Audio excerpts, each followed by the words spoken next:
All right, so how to become a professional drifter, drift racer, drift driver, whatever you want to call it.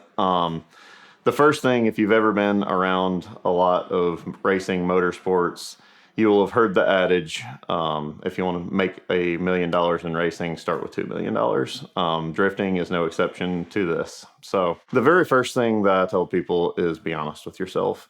And that's across the board with a lot of different things. It's be honest with yourself of how much time you're going to be able to commit to it, and be honest with yourself of how much money you're going to be able to commit to it, because it's everything you've got for all of it to make even a stab at it, and that's no guarantee that anything's ever going to work out. Having a side hustle to make that side money, to be able to do this. In general, most of us, when you're first getting into it, especially, you don't have a ton of money. If you were broke like I was, just trying to make something happen to first get into this. I got a Nissan 240SX with a LS motor in it. I bought it for $4,500. Those days are long gone.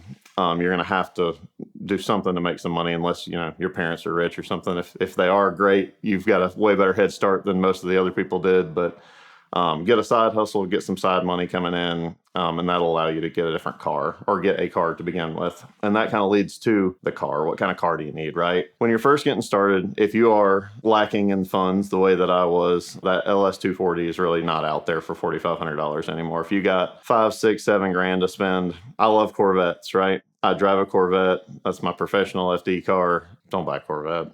They're great cars, but they're too expensive for first getting into this. I'm a domestic guy. If you're a diehard domestic guy, a Mustang, like a SN95 Mustang, is a great first option. If you are not a domestic guy, or if you want to spend maybe even a little bit less money and have a lot more aftermarket support, a 350Z or a BMW E46. And within that E46, the 330 that's got the 3-liter is for sure the best option of those. You can still get into those, the Z or the 330, pretty reasonably cheap.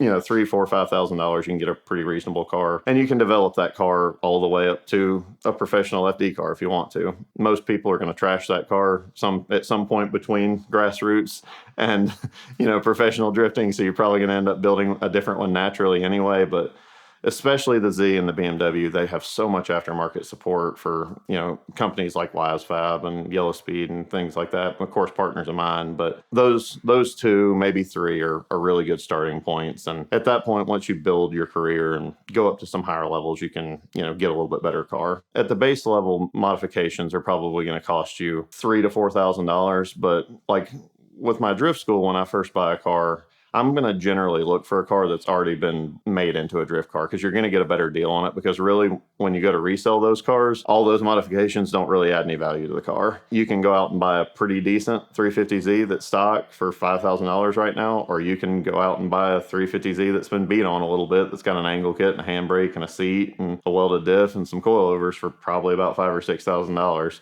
The trade-off is it's been beat on a little bit, but you're about to go beat on it. So, you might as well just get one that's, already got those modifications on it. So that's my recommendation, is to do that. The other side of this is personally, what you need to do for yourself to be marketable, not just to get sponsors, but to grow your fan base and things like that. One thing that's a really easy pitfall with social media nowadays is, I call it unsolicited negativity. You're alienating a group of people against you unnecessarily when you go in and make negative comments. You alienate not just fans, but, marketing heads of companies. When they go back and look at your profile when you're trying to present a proposal to those people, they're going to look at your social media. And if you have consistent negativity, it's just a bad look. So if you take anything away from this, being consistently positive on social media is a really, really good step in the right direction. You got to build your brand on social media. You got to kind of take a direction and go with it. Chase after partners that kind of follow along with that notion. Myself, for instance, I'm a Southern guy that is big into American muscle and stuff like that. Me chasing after a Rolex sponsorship may not make the absolute most sense, but a grassroots company like Comp Cams, makes a ton of sense. And you got to be honest with yourself again about who you identify with and who would identify with you, and being believable to that company's audience. You got to put yourself out there. it's hard to connect with somebody that you don't know anything about. So when you look at the really successful people out there, they're putting themselves out there, whether it's consistent YouTube presence or, my wife and I are about to start a podcast called Hull on Wheels, all types of different outlets that social media provides to us. Put yourself out there so that they can understand who you are, what you're about, and get on board with the train, so to speak. Another important thing is finding a crew that is willing to help you at the beginning, probably for free. My wife is my spotter, so that's a natural built-in free person to help. So, and she has been from the time I started motorsports all the way on. So having that person and that group of people around you to help grow with you and be willing to give back to them, don't just consistently take and give nothing back. When you have the opportunity to hook your buddy up with some used parts or, going out to an event and things like that, just take every opportunity you can to show some love to the people that have supported you. One of the last things is understand, I can probably count on one hand how many people do this truly for a living. They drive in FD or any other form of drifting, and that's all that they do. Everybody else has some sort of side hustle or connection that they use to make money, not just from the driving aspect, but they have a company that's conjoined with it. You take somebody like Odie Bacchis, for example, great professional top tier FD driver. He also owns a suspension company that supports that. A lot of money that goes into this, and it's just really difficult. The very, very final thing I'll tell you, and it's something that I still struggle with on a daily basis or, event by event basis, is don't connect your results to your self-worth. It's really, really easy to do. It's really easy to get discouraged, especially early on, if you don't have the results. And early on, you're not going to have the results. And even later in your career, there's times that it's not going to pan out and things aren't going to go well and you're going to crash the car and it's going to malfunction and you're going to just go out there and make a stupid mistake. But you can't connect that to you not being good, just have negativity and being down on yourself. Just go back to that original thought of consistent positivity and be intentional about it. So as far as the actual path of how you get there, you start with your grassroots stuff. We own a drifting school called Drift University. It's a great place to start. Come cut your teeth, learn the ins and outs of circle drifts and donuts and stuff on a closed course where you're not worried about going to jail trying to learn how to drift. You take something like that, then you go at your local competitions. You try and find some success there. Once you are reasonably successful there, you move on to Pro-Am competition. That's a Formula Drift sanctioned deal where the top three at the end of a season will get a Formula Drift Pro Spec license. Then you have Formula Drift Pro Spec. This is where it really gets hard because then you're traveling with Formula Drift to 4 out of the 8 rounds. The top 3 out of that will get a license to run or get the opportunity to run in Formula Drift Pro. You're coming up through the ranks just like I explained it, and it's a lot of money. And there's a funnel, if you can think of it that way. There's a lot of people at the very bottom level that are just out there having fun. And then there's a few less, but still a ton of people at the local competition level that are just, for us out at Lanier, cutting their teeth and maybe do a competition here and there. And then the people that get a little bit more money and a little bit more support and are taking it a little bit more seriously, go up to the Pro-Am level. And, you probably cut that in a third from what the people out at, your local Friday night. Across the country, there's still hundreds of these people, out there doing professional or Pro-Am drifting. You go to Pro Spec, there's 40, 45 people that have a Pro Spec license. And out of those, you get to a top 32 in Pro. So you get the idea of this pyramid to try and get there, and it's more money and it's more commitment. Don't lose your confidence. Don't lose your way. If you don't get all the way to pro, that it's a failure, because it's not true. There's really, really competitive guys that never go past the Pro-Am level for all types of different reasons. They don't have the money. They don't have the time.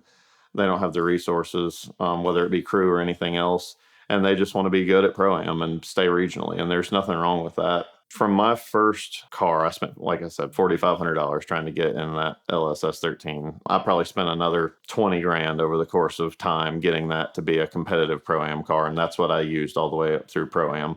In addition to that $25,000 I had in the car, which is pretty low by today's standards, you're probably going to be closer to 40 or 50 grand in a competitive Pro-Am car nowadays. Just to go and compete and drive and get good at drifting, you're going to spend that or more in your first 2 years, probably, just going and driving local events. Everybody's going to tell you that it's important to be on the same tire and consistency and all that type of thing. I had a Nigerian guy down the street that sold me tires for $10 a piece for used tires. Go and befriend your local used tire places, because that is the way that you get to stay on the racetrack and continue making laps. And regardless of what anybody tells you, the more you can be on that racetrack, and the more laps you can get, the better you're going to get.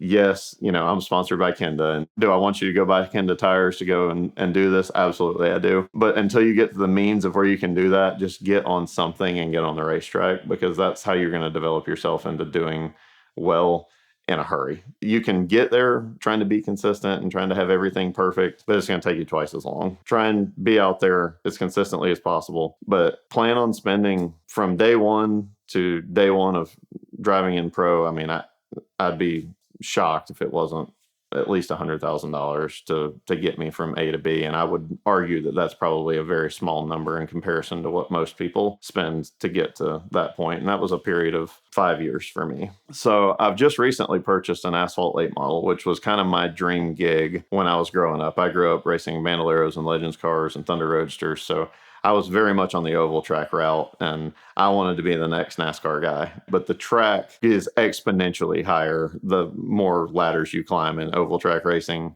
than it is in drifting. So I'm not as familiar with the sports car piece, so I'll stick to the circle track side. Most people go with the Legends car route. You can get a Legends car competitive one for 15 grand, and you can race it for $500 to $1,000 a weekend. So however many times you want to go and race, you can do the basic math on that. Most people race 10 to 20 times a year. So you can race a good bit in a Legends car for not a terrible high amount of money, as long as you don't tear it all to pieces. Now, I just bought an asphalt late model, which is kind of the next step up from that.